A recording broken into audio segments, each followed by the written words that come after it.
The Medal of Honor is the highest military honor, and sadly, it's almost always awarded after a man or woman has given the ultimate sacrifice for our country.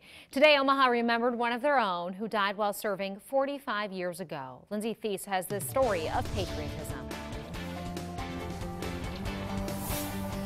It was 1970 during a Vietnam War battle. Miguel Hernandez Keith was seriously injured, but he continued to fight and was able to turn away more than 20 enemy soldiers until he ultimately succumbed to his injuries.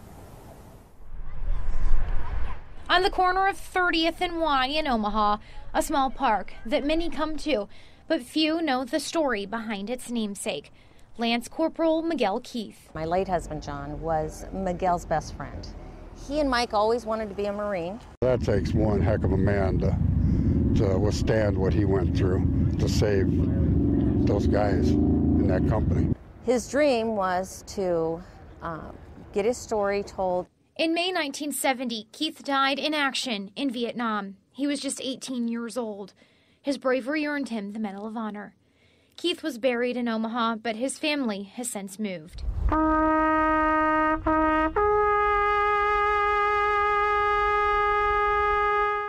Throughout the years, Omaha hasn't forgotten that brave kid, a North grad, and what he did so many years ago.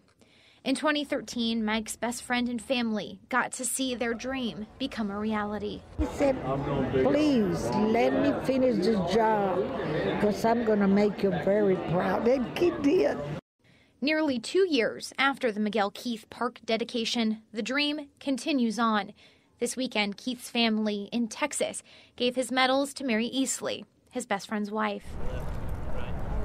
And Wednesday morning, he's a North High School graduate. Even though the clouds looked like they might open up, a couple dozen came back to the park, honoring the transfer of Keith's medals. The Medal of Honor is our nation's highest award for valor. Honoring his family's sacrifice. For conspicuous gallantry and intrepidity at the risk of his life above and beyond the call of duty. And honoring the story of the Marine they never knew. If we cannot honor those who are heroic for our sake, then we don't deserve to exist as a free nation anymore. Thank you, man. Thank you. It's an honor. Thank you.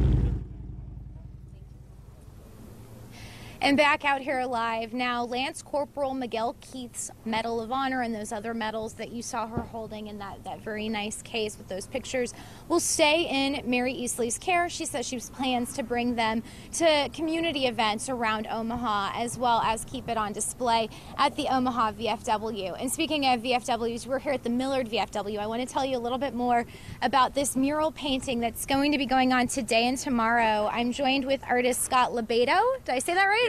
Wonderful. And you're from New York, but we found you here in Omaha. Tell us a little bit about this 50 Flags in 50 States project. This is my actually my 37th stop since February that I painted a flag on a veteran's post. So I got 13 more to go.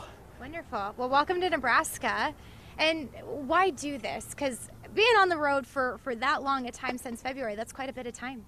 Yeah, but it's nothing. 6 months out of my life is nothing compared to what these men and women, these veterans, and these active duty personnel right now, what they've been through for the tours they took. So this is really nothing. But what it is, the importance of it is that I'm bringing light upon their sacrifice and their service. Because look at me, I'm an artist. I get to paint what I want, how I want, because of them. So this is my little way of saying thank you. Oh, what a great way to say thank you, Scott. We really appreciate the time. You're going to want to check back with us. We'll be back a little bit later on in the show. We want to show you the update because he's painting live right now, and there's going to be a dedication tomorrow night at 6 o'clock, too. We'll tell you about that a little bit later on in the show, Jen.